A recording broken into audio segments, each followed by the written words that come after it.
Ay, yung mga anak niya na apat, nasaan?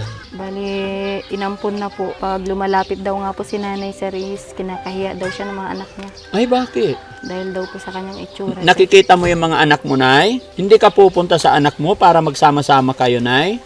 Kakabsat kasi sumang Kapatid niya daw po yung asawa niya sa ama. Ang asawa mo, kapatid mo. Parang ano po, anak sa ibang ganun. Parang isa lang po yung nanay nila. Ganun. Babae Pero magkaiba yung tatay po. Pero yung asawa mo, kapatid mo. kapatid mo. Kamukha nga po sila. Pag magkatabi daw po sila, hindi niya daw po gusto. Hindi mo gusto. Bakit nagkaroon kayo ng anak?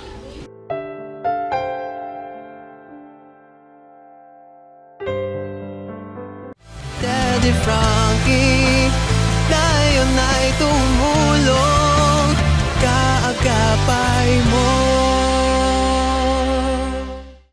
Daddy Frankie, ito pala yung kapatid ni Nanay Martina na isa din po na ano na kawawa po at ano po, kailangan po niya ng tulong. Kapatid ni nanay. Opo, kapatid po. Ilan silang magkakapatid? Ilan kayo magkakapatid, Nay? 5 daw po. Nay. May sakit siya sa balat.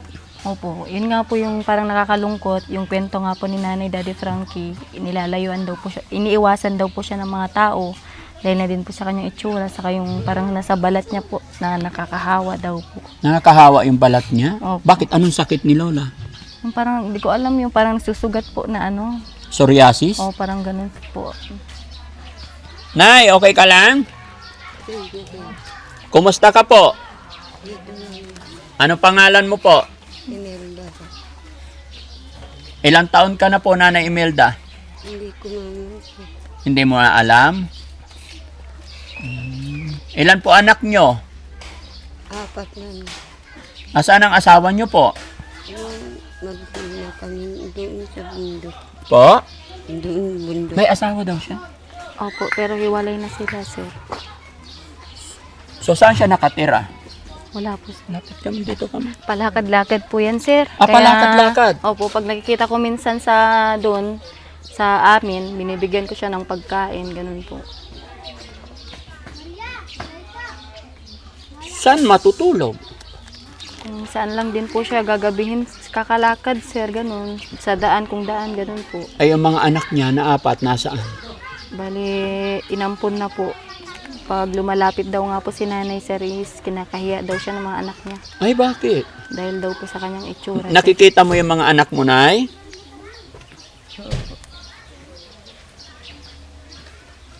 Hindi ka pupunta sa anak mo para magsama-sama kayo, Nay? Hindi ko po. Ha? Hindi ko amo ko. Hindi mo? Hindi ko amo punta ng Hindi mo napupuntahan? Dapat kunin ka ng mga anak mo. tapon ko po. Yan. Ha? Hindi ko po gusto. Hindi din gusto. Ayaw nila sa'yo. Bakit daw? Kawawa naman si nanay. Basa yung hair. Ay, hindi naman. Ba't ganyan ang hair mo po? Parang basa. Hani ko. Naligo ka po. Saan ka naligo? Dito di. Kumain ka na po? Dito. Saan ka kakain? Wala po. Ha? Hindi una ng pagkain. Wala namang pagkain. Bili ka na lang sa kantin. Kain ka sa kantin. Anong pera? Ha? Walang pera. Ay, walang pera. So, paano yan? Paano ka kakain? Hindi kumain rin ako. Punta ko doon sa bundok. Kumain yung kahoy, bag-ato. Pupunta ka sa bundok. Tapos, Tapos, itong tinak, dito bariyo, sa pagkain. paano pupunta sa bundok daw doon kakain? Parang ano po, yun yung parang isang parang nabubuhay po siya dahil pumunta sa bundok, kung ano na yung mga kinukuha niya doon para maibenta, ipagbili yung pagkain. Parang ganito yung ano. Kukuha ng bunga ng... Oo. Parang ano sir, mga gulay-gulay na wild, yung Oo. parang ganun. Tapos mga Ibenta. kahoy, panggatong, ibebenta po niya. Mabuti marunong din Opo, siya. masipag naman po siya. Masipag. Problema lang talaga, walang pamilyang Walang nag-aalaga sa kanya. Kawawa naman. No? May tinapay ako na ibigay ko sa'yo. Kainin mo, nagutom ka na po. Pera, walang pera. Kahit 10 piso? Kahapon may pera ka. Dapat yung kakahol ay kapon. Ano daw? Bigsa man. Bili na lang po. Ingatang mo. Ibinili na daw po niya kahapon. Ng pagkain niya. Pagkain? Pagkain daw po. Pero hindi pwedeng makikain siya dito sa mga kapatid niya. Sa bagay, dito nga. Hirap na hirap din sa pagkain, no? Yun nga sir, wala din po silang makain. Kaya bago magbigay, kain muna. Tama po. Eh, napakahirap ng buhay.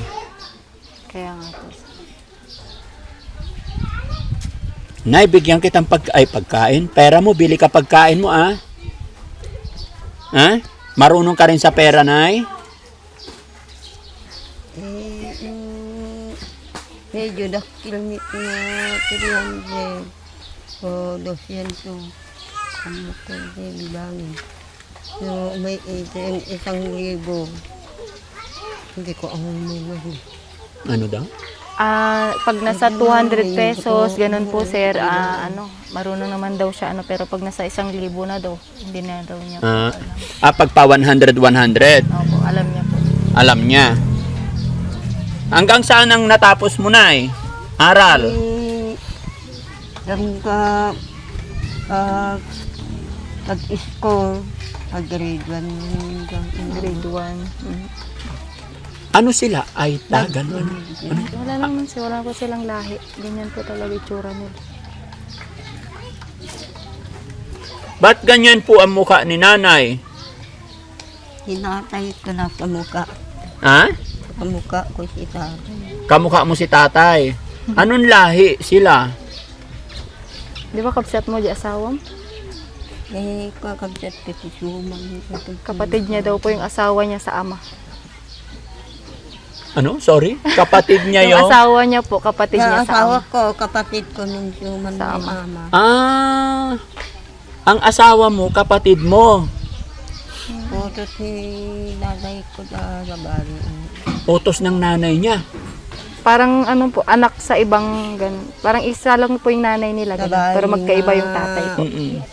Pero yung asawa mo, kapatid mo. Kapatid nung... Kamukha nga po sila. Kaya ganun. Kapatid niya ang naasawa sa kanya. Parang kasunduan, ganun po. Parang kasunduan Opo. ganun? Pwede ba yun? Nung sinaunang pa. Mga sinauna.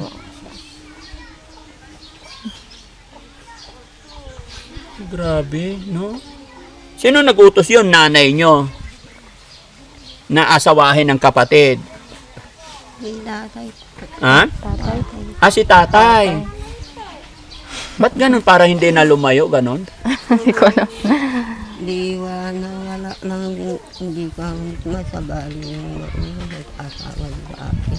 Ano daw? Ano? Hindi na ka nang sabali. Para hindi maiba na yun daw yung lahi nila. Para hindi? Maiano na yung lahi nila. Para hindi mawala.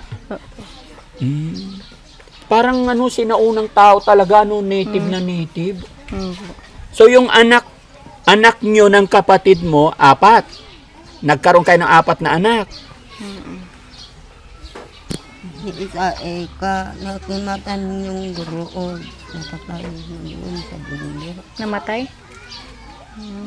Nasaan na ngayon yung kapatid mo na asawa mo? Nasaan siya ngayon? Yun, sa bulo. Nandoon sa bundok. Nagkikita pa kayo? Daan ka, katabi kami yung dalawa, hindi ko gusto siya. Ano? Pagka magkatabi Ayaw daw na. po sila, hindi niya daw po gusto. Hindi mo gusto. Bakit nagkaroon kayo ng anak? Kada mo sir, gusto. Sa akin doon, nung sabihin, sabi kami ng dalawa, ayaw ko yung sasabihin. So ibig sabihin parang napilitan lang siya na ipaasawa. Nung una naman daw po sir, gusto niya. Nung pangalawang hindi na daw niya gusto. Bakit hindi mo na siya gusto? Hindi sumbat ko kanya, sabi niya, pag-aral tayo ng dalawa. Ayaw ko na. Di pasensya mo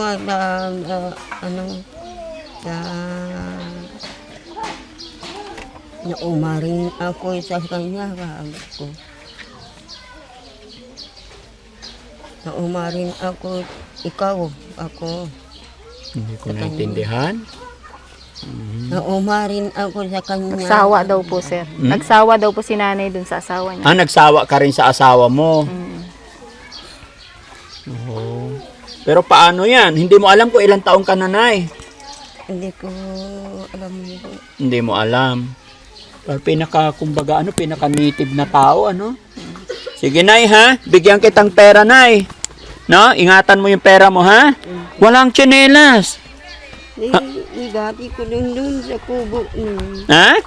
Gindaan ko sa kubo. Dapat nagchichinelas ka. Ha? O, Nay, bigyan kitang pera. Marunong ka. O, magkano yan? 150 po. 150. O, Nay, 350. No? 350. Marunong ba? O, ilan na? 400. Manon.